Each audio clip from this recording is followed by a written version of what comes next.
لیکن افسوس ہے کل رات ہندوستان سے نہیں، اسرائیل سے نہیں، امریکہ سے نہیں، میرے اپنے وطن کے اداروں کے کچھ لوگ، کون تھے وہ لوگ؟ وہ نقاب پوش کون تھے جو پاکستان کے ایوان میں گھس گئے اور یہاں سے ہمارے لوگوں کو اٹھا کے لے گئے؟ یہ جمہوریت پہ حملہ ہے، یہ پاکستان پہ حملہ ہے، یہ پاکستان کے آئین پہ حملہ ہے۔ پارلیمنٹ پہ دعویٰ بولا ہے، جہاں جہاں سے آرڈر آیا ہے اگر آرٹیکل 6 لگانا ہے تو ان پہ لگا، عمران خان پہ نہیں، یا عامر ڈوگر پہ نہیں، یہ شیخ وقاص پہ نہیں، یہ صاحبزادہ حامد رضا پہ نہیں، یہ حملہ اسپیکر صاحب آپ پہ ہے، یہ حملہ وزیر اعظم شہباز شریف صاحب آپ پہ ہے، یہ حملہ شہید بے نظیر کے بیٹے بلاول صاحب آپ پہ ہے، آپ کے ساتھ ہوا ہے۔ جناب اسپیکر صاحب، جمہوریت میں، سیاست میں اریسٹ بھی ہوتے ہیں۔ آپ کے اس چھوٹے بھائی کو 7 بار اریسٹ کیا گیا بغیر کسی گناہ کے، چھٹ بھی گئے، پکڑ دکڑ 4 جیلیں دیکھیں، ڈیتھ سیل دیکھے، اڈیالہ کا ڈیتھ سیل دیکھا جہاں ممتاز قادری صاحب کو رکھا گیا، پشاور کا ڈیتھ سیل دیکھا جہاں صوفی محمد صاحب کو ایک زمانے میں رکھا گیا تھا۔ لیکن ہوتا ہے سیاست میں، برداشت کرنا پڑتا ہے اپنے ملک کے لیے، اپنے کاز کے لیے۔ پیپلز پارٹی کے دوست بیٹھے، آپ نے تو لیڈر کی قربانی دی ہے، آپ کے بھی لیڈر کو جو ہے گرفتار کیا گیا، آپ بھی تکلیف سے گزرے، لیکن کل رات آج میرا مقدمہ جمہوریت کا ہے۔ جناب اسپیکر صاحب، عمران خان صاحب جیل میں ہیں، 4 گولیاں کھا کے، آپ کا بھائی ہے،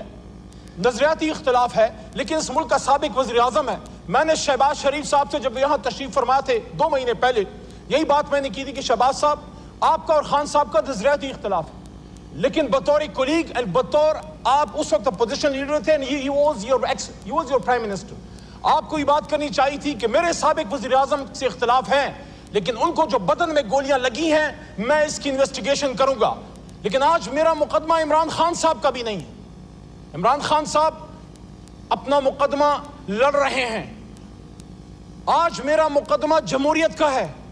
کل رات جو اس جمہوریت کے ساتھ ہوا ہے، جو اس پارلیمان کے ساتھ ہوا ہے، جناب اسپیکر صاحب، ہم اسرائیل میں نہیں پاکستان میں ہیں۔ آپ کے کولیگز، صاحبزادہ صاحب، شفقت بھائی، عامر ڈوگر صاحب، شیخ وقاص صاحب، مولانا نسیم صاحب، انہوں نے اس پارلیمنٹ میں کل رات پناہیں لی ہیں۔ وہ چھپتے پھرے یہاں پہ، کسی کمرے میں پناہ مل جائے، اور پھر مسجد سے اٹھا لیا گیا مولانا نسیم صاحب کو، دستی صاحب کو مسجد میں پناہ نہ مل سکی، وہاں حجرے میں تھے مسجد کے ساتھ، جو وہاں سے ان کو اٹھا لیا گیا۔ میرا آج سوال جناب اسپیکر صاحب سب سے پہلے یہ ہے کہ 9 مئی میں جو غلط ہوا وہ غلط تھا، لیکن کل رات جو ہوا ہے وہ پاکستان کی جمہوریت کا 9 مئی تھا۔ 10 ستمبر 2024 پاکستان کی جمہوری تاریخ میں ایک کالے باپ کے طور پہ یاد رکھی جائے گی، وہ تاریخ جو بھری پڑی ہے قربانیوں سے، جس میں لیاقت علی خان کا جسد خاکی بھی ہے، جس میں بھٹو صاحب کی پھانسی پہ لٹکتی ہوئی لاش بھی ہے، جس میں بے نظیر بھٹو شہید کا ہوا میں بکھرتا ہوا خون سے لبریز جسم بھی ہے، جس میں عمران خان کے بدن پہ 4 گولیاں بھی ہے۔ لیکن افسوس ہے کل رات ہندوستان سے نہیں، اسرائیل سے نہیں، امریکہ سے نہیں، میرے اپنے وطن کے اداروں کے کچھ لوگ، کون تھے وہ لوگ؟ وہ نقاب پوش کون تھے جو پاکستان کے ایوان میں گھس گئے اور یہاں سے ہمارے لوگوں کو اٹھا کے لے گئے؟ یہ جمہوریت پہ حملہ ہے، یہ پاکستان پہ حملہ ہے، یہ پاکستان کے آئین پہ حملہ ہے۔ اسپیکر صاحب، پاکستان کا آئین میں ڈیمانڈ کرنے لگا ہوں، پاکستان کے پارلیمان میں 25 کروڑ عوام کی ترجمانی کرتے ہوئے عمران خان کے ایک ادنا سپاہی کے طور پہ کل رات جس نے پارلیمنٹ پہ دعویٰ بولا ہے، جہاں جہاں سے آرڈر آیا ہے اگر آرٹیکل 6 لگانا ہے تو ان پہ لگاؤ، ان پہ لگنا چاہیے، کیونکہ کل آپ ادھر تھے آج وہاں ہیں،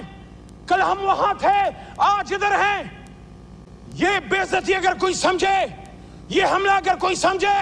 یہ عمران خان پہ نہیں،